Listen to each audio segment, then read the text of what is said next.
Hey, it's me. It's Joey B. And this is the top 10 action figures that I got in 2023. Some rules. I'm only taking one figure from each line that I collect.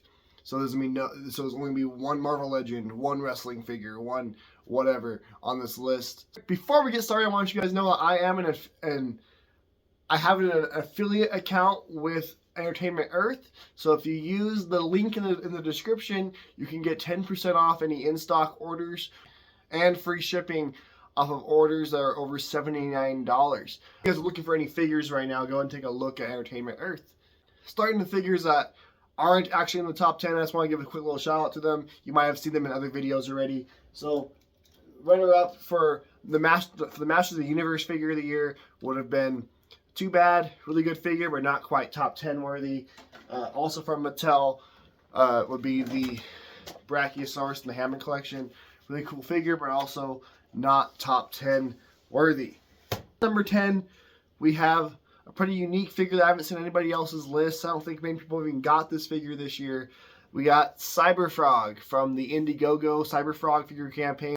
This is specifically the 90s version of Cyberfrog. I think he's a really cool, fun-looking figure, really unique-looking. Fun articulation. He really only needed a waist twist to really bring them all together. He has a few minor loose joints. But I think he's really fun, unique, stands out on my shelf. So Cyberfrog's number 10. At number 9, you might notice this figure was number 2 on my wrestling figure list.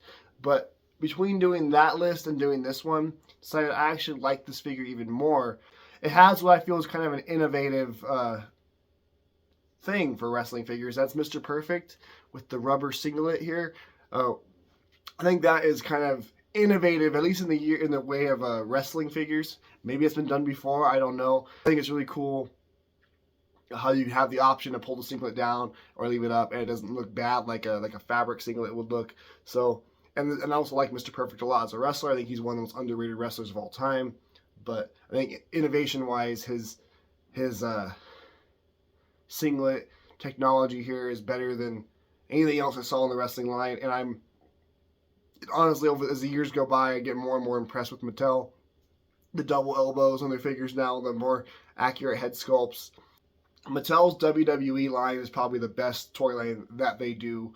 On a consistent level. They still have mistakes here and there, but as a whole, they're pretty good. Mr. Perfect is a great example of that. Number 8, we have a figure from Boss Fight Studios, Epic Hacks line. We have the Barbarian skeleton.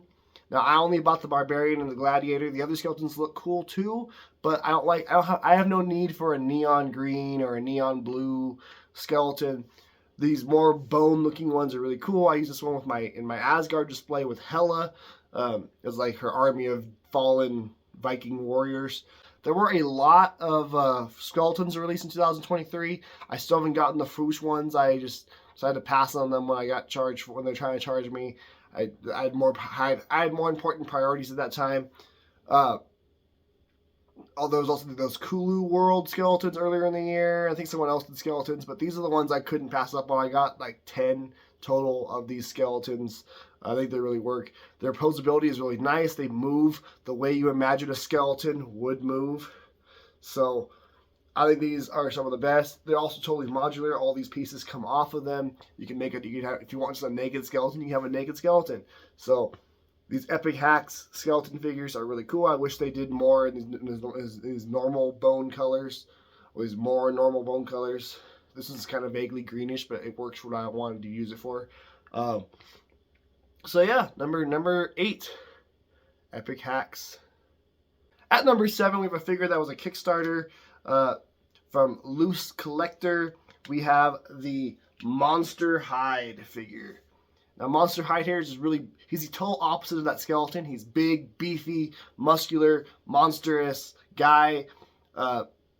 I personally only got him to be turned into a custom. You get 10 points if you can figure out, if you can guess what that custom was going to be. It's going to be a Marvel character, not blatantly obvious. So I plan to get this guy for a custom, but actually holding him in hand, he's a really badass figure. I'm still going to do the custom. I have no need for this version of Hyde in my collection.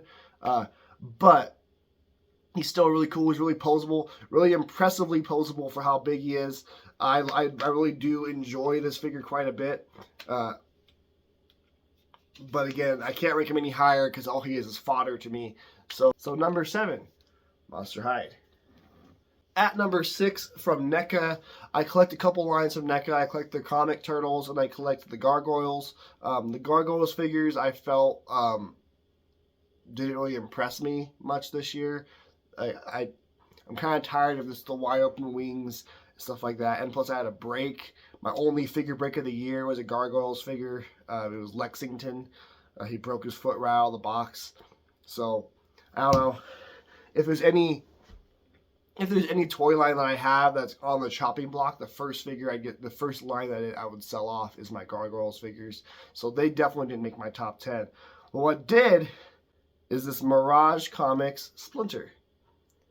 I've never had a Splinter figure before. I think this one's really nice. He's very posable, really nice. I like his little soft goods robe. He looks great with my knockoff Mirage Comics Turtles.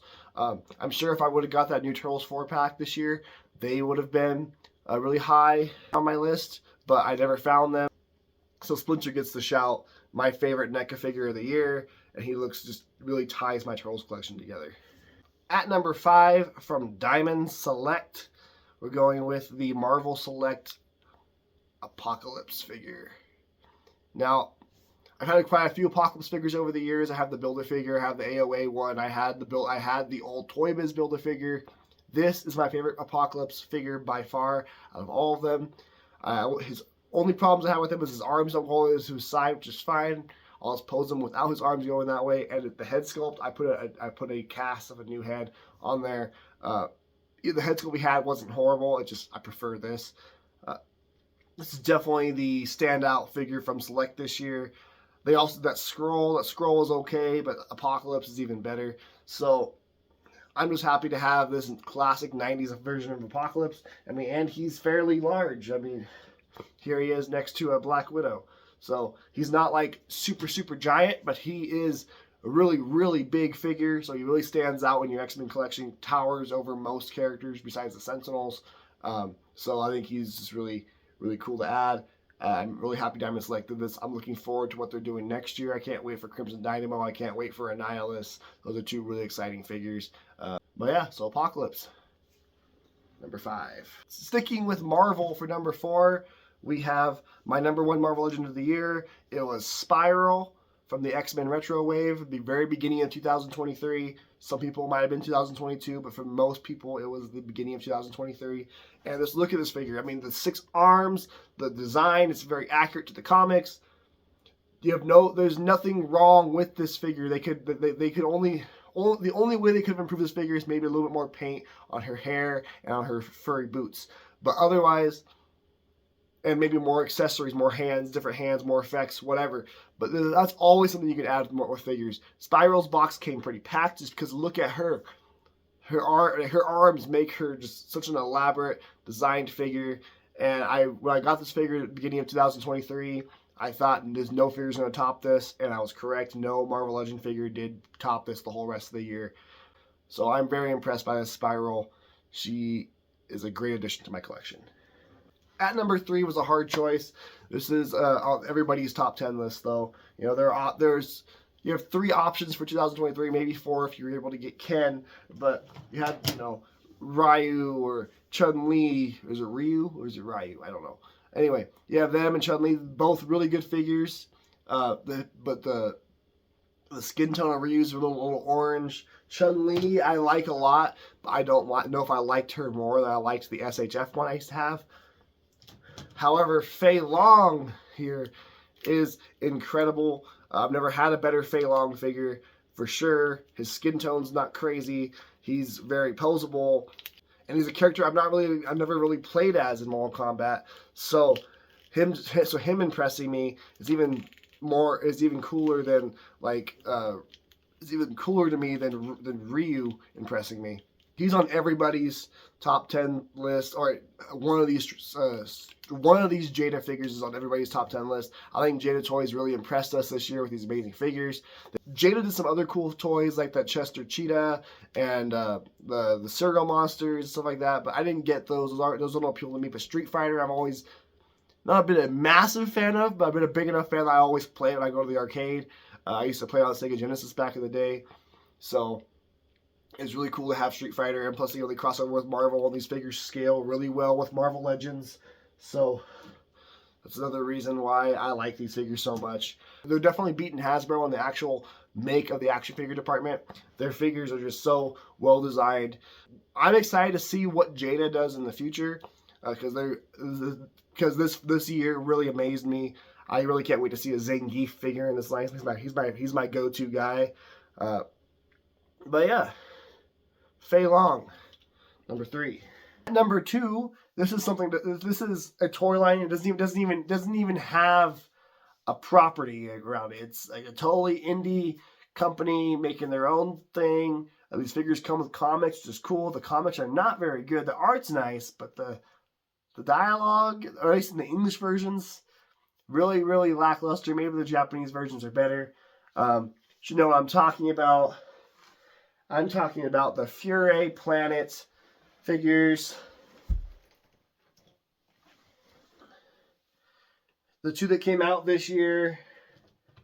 Well, I personally got all 3 this year, but these 2 were released widely this year. We got Veteran William and Master Wang. Now, which one of these is better? It's a real toss-up. If it was me, because I got this figure this year, I personally would have chosen Crocker as my favorite of the year, because he's my favorite of the group by far. I'm a big Crocodile fan. This is like probably one of my favorite figures in my entire collection of every figure that I own. Probably my second favorite figure that I own, period. But because Crocker didn't come out in 2023 for most people, he's a 2022 figure, which really disappoints me, because Big Bad Toy Store didn't get my order in, didn't get him to me until 2023. I didn't get him until like March. I don't know what happened there. So he can't count, unfortunately, but I wish he could. So my choice is between Wang and Williams. And as much as I love Veteran William, I think he is cool. He comes with a lot of stuff. I like that he is so, you can remove everything from him, which makes me feel a little weird. All you people making your naked Veteran Williams, I don't know, you might have a little bit of furry in you or something. I don't know. That's not for me. I think he's badass just like this. Super cool. But my choice is Swordmaster Wang, or Wang, because he's a big, buff, badass tiger guy. Like, you cannot go wrong with a big, buff, badass tiger guy. Yes, you can't take everything off of him like you can on Veteran William, which I think is weird. Why would they do it for William and not for Wang? It's because, those furries, man. Those furry people love wolves for some reason. It's really crazy. It's really weird. I don't get it. But just giving you guys all shit. But Master Wang here, just look. He's not the most posable thing in the world because of how much is on him, but he is just the coolest looking thing I have ever seen besides Crocker. Like, I'm super happy this line exists. My wallet is not, but I'm super happy this line exists. I cross over these figures with my Fury Toys turtle figure. It's almost like I'm building my own third-party Ninja Turtle universe. It's super fun to have, and it's it's almost a shame that everybody loves these figures, because you feel like when you get third party thing, you feel like you're unique. You feel like you're one of the only people on earth who have this thing. But this year, everybody got on board with third party. Everybody got on board with these third party figures specifically, and there's a reason why they're the coolest thing on the market right now. And at number one, if you saw my top 5 dinosaur figures of the year video, you know what my answer is going to be. This is not just my favorite figure of 2023. This is my favorite figure that I own in general. I've never gotten a figure that impressed me so much, and I'm also a little biased. I'm a big dinosaur fan, so Beast of the Mesozoic is always going to take a top number one spot for me, and that's something really really blows my mind. But you got the Bistahi-Verser from the Tyrannosaur Series Wave 2 line from Creative Beast Studios, Beast of the Mesozoic toy line. This figure just really stands out to me. His colors really pop on my shelf. Again, I'm not going to pose him. He's very, very cold right now. I don't want to risk breaking anything. Not that these figures are prone of breaking. It's just like super, super cold here right now. But he's a very, very impressive, cool toy, very posable for a dinosaur figure. If you want to see me pose around a little bit more, go watch my top 5 dinosaur figures. Bistahi-Verser here, not even in the top 10 of my favorite dinosaurs, but this figure just really stands out to me. It impressed me enough to beat the giant T-Rex as my favorite dinosaur figure of the year. So Creative Beast Studios, Bistahi-Verser, highly recommend it. If you just want a cool dinosaur figure, you don't care what kind of dinosaur it is, you just want a cool dinosaur figure on your shelf, I highly recommend this one. So that's my top 10 action figures of 2023. Let me know what you guys thought about this list in the comments down below. Leave your list in the comments down there as well. I have a link for Entertainment Earth in my description if you want to buy figures, 10% off in stock figures, or shipping off of orders of over $79 or more. If you guys like this content, like these videos, a like and a subscribe. Please, if you have any ideas for things you want to see me do this year, leave in the comments down below. I'll be back in a couple days with some more tier ranking for 2024, and I'll catch you guys next time. Keep on collecting.